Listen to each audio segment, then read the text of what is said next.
एक छोटे से गांव में रामू नाम का एक गरीब किसान रहता था। उसके पास ज्यादा जमीन नहीं थी, लेकिन मेहनत करने में वो कभी पीछे नहीं हटता था। सुबह सूरज निकलने से पहले वो खेत में पहुंच जाता और देर शाम तक काम करता। रामू की पत्नी कई साल पहले इस दुनिया को छोड़ चुकी थी। अब उसकी जिंदगी का एकमात्र सहारा उसका बेटा मोहन था। रामू अपने बेटे से बहुत प्यार करता था और उसके लिए बड़े बड़े सपने देखता था। हर रात सोने से पहले वो भगवान से एक ही प्रार्थना करता था। हे भगवान, मेरे बेटे को इतना काबिल बनाना कि उसे मेरी तरह संघर्ष न करना पड़े। मोहन पढ़ाई में बहुत अच्छा था। रामू अपनी जरूरतों को कम करके उसकी पढ़ाई का खर्च उठाता था। कभी अपने लिए नए कपड़े नहीं खरीदता, लेकिन बेटे की किताबें हमेशा समय पर लाता था। एक दिन खेत में काम करते समय रामू ने मोहन को आवाज दी। मोहन बेटा, जरा पानी ले आना। अभी लाया पिताजी। मोहन पानी लेकर आया। रामू ने पानी पीते हुए बेटे को प्यार से देखा। बेटा, खूब पढ़ाई करना। मैं चाहता हूं कि तुम जिंदगी में बहुत आगे बढ़ो। मैं मेहनत करूंगा पिताजी। आपको मुझ पर गर्व होगा। रामू के चेहरे पर खुशी की मुस्कान आ गई। समय तेजी से बीतता गया।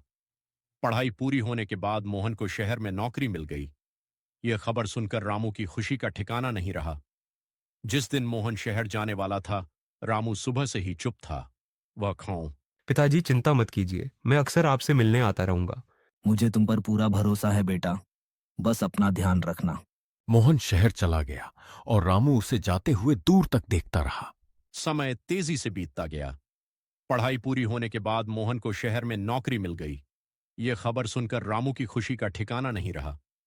जिस दिन मोहन शहर जाने वाला था, शुरुआत में मोहन रोज अपने पिता को फोन करता था। दोनों घंटों बातें करते थे, लेकिन धीरे धीरे काम बढ़ने लगा। फोन कम होने लगे। दिन हफ्तों में और हफ्ते महीनों में बदल गए।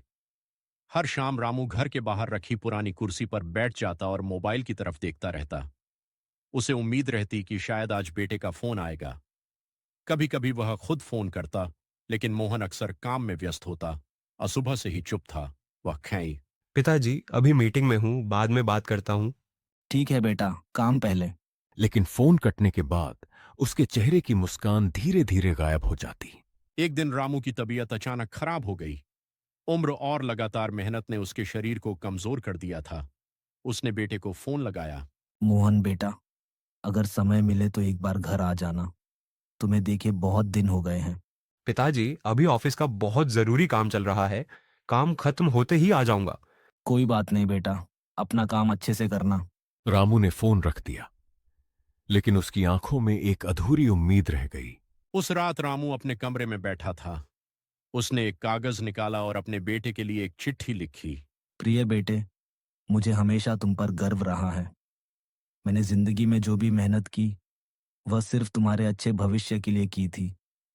अगर कभी मैं तुम्हारे साथ न रहूं, तो बस इतना याद रखना कि परिवार से बढ़कर कुछ नहीं होता। खुश रहना बेटा, यही मेरी सबसे बड़ी खुशी है। तुम्हारा पिता। कुछ दिनों बाद मोहन को गांव से एक दुखद खबर मिली। उसके पिता अब इस दुनिया में नहीं रहे थे। मोहन तुरंत गांव पहुंचा। घर में सन्नाटा था। उसने पिता की तस्वीर के सामने बैठकर वह चिट्ठी पढ़ी। हर शब्द उसके दिल को चीर रहा था।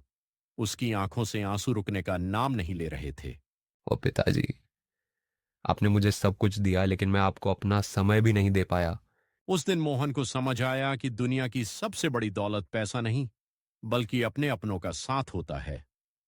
माता पिता पूरी जिंदगी अपने बच्चों की खुशियों के लिए जीते हैं, इसलिए उनके रहते हुए उन्हें समय देना सबसे बड़ा कर्तव्य है।